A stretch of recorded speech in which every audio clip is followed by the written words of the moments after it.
Olá! Hoje a gente vai mergulhar num texto profético antigo. Um texto cheio de imagens que parecem saídas de um sonho, sabe? É uma história com cavaleiros celestiais que patrulham a terra, chifres que na verdade são impérios e, no meio de tudo isso, uma mensagem de esperança. Uma esperança que chegou para um povo que estava num momento de incerteza total. Essa é a essência das visões de Zacarias.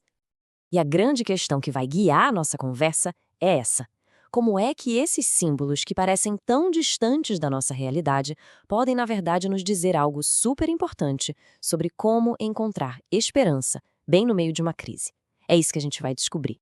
Então, antes da gente entrar nessas visões noturnas, veio uma mensagem bem clara. E olha, não era só uma previsão do futuro, não. Era um chamado urgente, um aviso sobre o passado e um convite para mudar o presente. Para a gente entender o peso disso, vamos nos situar na história. A gente está no segundo ano do reinado de Dário. O povo de Judá tinha acabado de voltar do exílio na Babilônia. Imagina a cena. Eles estavam tentando reconstruir tudo, a vida, a cidade, o templo. Era uma época de muita fragilidade, de muita dúvida. E é exatamente nesse cenário que a mensagem de Zacarias chega. E no coração de tudo, a mensagem principal é esse convite aqui, super direto. É uma promessa com uma condição, mas que tem uma força incrível. A ideia é, primeiro o povo se volta para depois Deus se voltar para o povo. É uma dinâmica de relacionamento, sabe? Uma via de mão dupla, não uma ordem de cima para baixo. A mensagem colocava uma escolha bem clara na mesa. De um lado, o caminho dos antepassados. Eles ignoraram os profetas e o resultado foi desastre, foi exílio.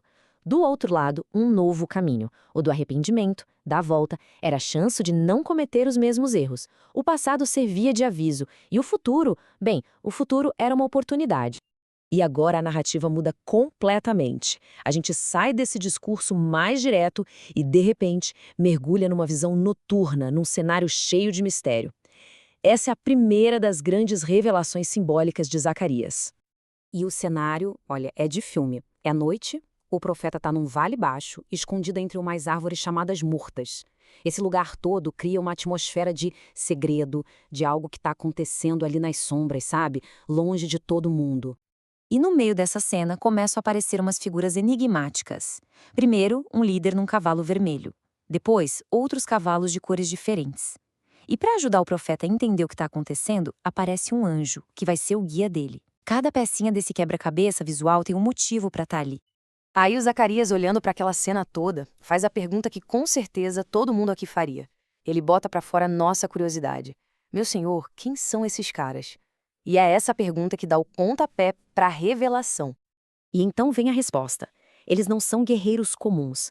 São uma espécie de patrulha celestial. Foram enviados para observar como as coisas estão no mundo. A missão deles é andar pela terra e trazer um relatório. O relatório que esses cavaleiros trazem é surpreendente. Ele mostra que o céu está sim de olho em tudo. E o que eles veem é um paradoxo bem perturbador. À primeira vista, parece uma boa notícia. A terra toda está tranquila e quieta. Só que essa paz cria uma tensão absurda. Porque enquanto as nações que oprimiram o povo de Judá estavam em paz, Jerusalém continuava em ruínas. A paz do resto do mundo só deixava a dor deles ainda mais evidente.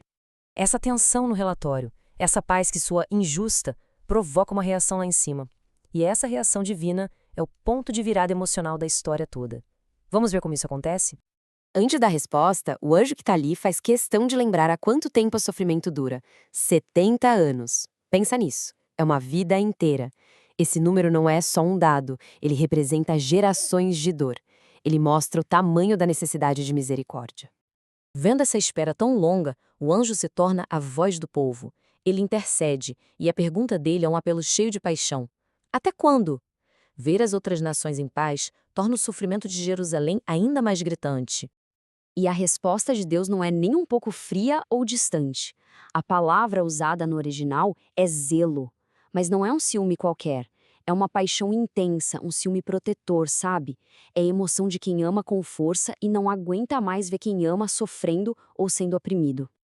E aqui vem a grande virada, a promessa. Acabou o castigo, começou o tempo da misericórdia. E a primeira prova concreta disso seria a reconstrução do templo. A casa de Deus seria levantada de novo no meio deles, como um sinal de que a presença divina estava de volta. E não era uma promessa vaga do tipo, tudo vai ficar bem. Não, era um plano detalhado, passo a passo. Envolvia reconstruir a cidade fisicamente, recuperar a economia, trazer consolo emocional para o povo e, o mais importante de tudo, renovar a aliança. Era uma reafirmação. Jerusalém era de novo a cidade escolhida. Certo, agora vamos para a segunda visão. Se a primeira falava de consolo e promessa, essa aqui vai direto ao ponto da opressão. Ela é sobre justiça, sobre acertar as contas. A imagem é bem simples, mas muito forte. Zacarias levanta os olhos e vê 4 chifres.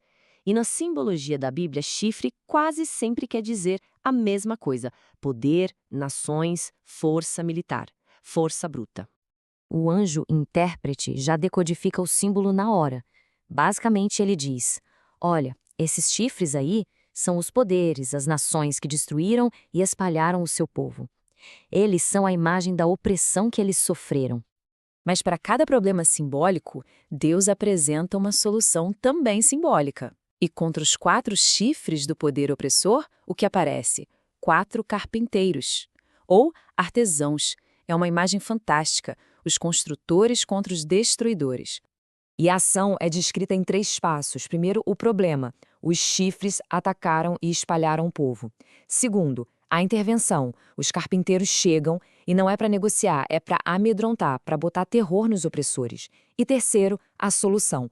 O poder desses chifres é derrubado, é quebrado. Fim de papo. É uma virada de jogo completa. E tudo isso nos deixa com uma reflexão, né? As visões de Zacarias usaram os símbolos daquela época, cavaleiros, chifres, carpinteiros, para passar uma mensagem poderosa de cuidado, de misericórdia e de justiça. Isso faz a gente se perguntar, no meio das nossas crises hoje, quais são os nossos símbolos de esperança? Onde é que a gente consegue ver os carpinteiros de hoje trabalhando para construir um futuro melhor?